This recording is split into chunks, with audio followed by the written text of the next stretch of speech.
دا سدا زمون خپل پالیسی واضحه ده، دا غي خو ډبل خبره ده چې یو مطلب حکومت اغلتا هغه سره پیکس کمیټه کې ومنلو اردو میں جاؤ تا پختو کې وي. یہ جو آپ نے بات کی تو صوبائی حکومت کی پالیسی وہ تو اپیکس کمیٹی میں گئے، وہاں پہ اس نے ہاں کر دی.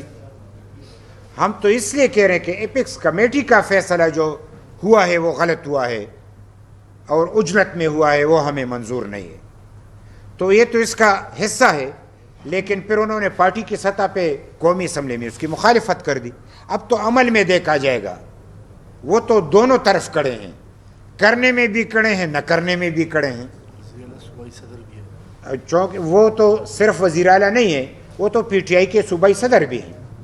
تو اس حوالے سے وہ ان کی، چونکہ میں اس میں زیادہ طور پہ پی ٹی آئی کے حوالے سے بات اس لیے کرنا نہیں چاہتا کہ کوئی یہ نہ کہے کہ میں ایک پارٹی کے خلاف بول رہا ہوں. میں حقائق پہ بات کر رہا ہوں، اور حقائق پہ جو بات ہے وہ آپ کے سامنے ہے. تو ہم یہ سمجھتے ہیں کہ جو میں اس کو یعنی آپ کے سوال کا جواب یہ دیتا ہوں، اس کو اس طریقے سے لیا جائے کہ ایپکس کمیٹی میں جو فیصلہ ہوئے اجلت میں ہوا ہے، یعنی وہ فیصلے سے بگاڑ پیدا ہوگا، اس فیصلے پہ کسی طور عمل نہیں کرنا چاہیے. ہم اس کی مخالفت کرتے ہیں.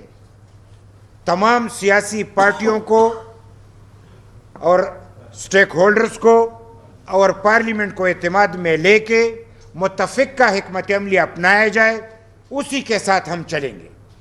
ہم پاکستان میں امن چاہتے ہیں، لیکن ایک پالیسی کی تحت. ایسا نہیں ہے کہ آج ہم کہیں کہ ہم نے تو دہشت گردوں کی کمر توڑ دی اور کل پھر وہ سارے اٹھ کھڑے ہو جاتے ہیں، وہ مزید مضبوط ہو جاتے ہیں. اس لیے بس صرف اتنی سی بات ہے. ہمارا اختلاف اس بات پہ ہے کہ سارا ملک، سارا قوم اکٹھا ہو اور جہاں جہاں دہشت گرد ہیں ان کے خلاف کارروائی ہو. صاحب یہ بتائیے، یہاں پہ وزیر اعلیٰ صاحب نے یہ بھی اعلان کر رکھا ہے کہ وہ اے پی سی بلائیں گے.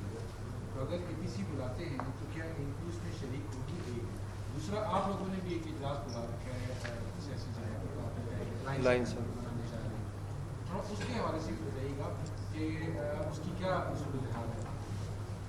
ایک تو جو انہوں نے آل پارٹیز کانفرنس بلائی، ابھی تک ہمیں دعوت ملی نہیں ہے، تو اس میں بات کروں گا تو مناسب نہیں لگتا. وہ جب دعوت دیں گے تو پھر اس پہ بات ہو سکتی ہے.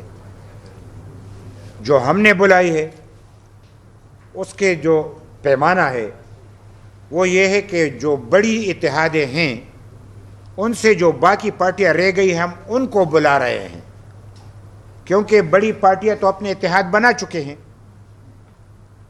تو اس میں جو بھی پارٹی ہے وہ اپنی اتحادوں کو یعنی بنا چکے ہیں اور پالیسی بھی بنا چکے ہیں. انہوں نے ہم سے کوئی بات نہیں کی. ہم اپنے صوبے کی سطح پہ یہ میں نے تمام سیاسی پارٹیوں کو پیغامات بھی بھیجے ہیں.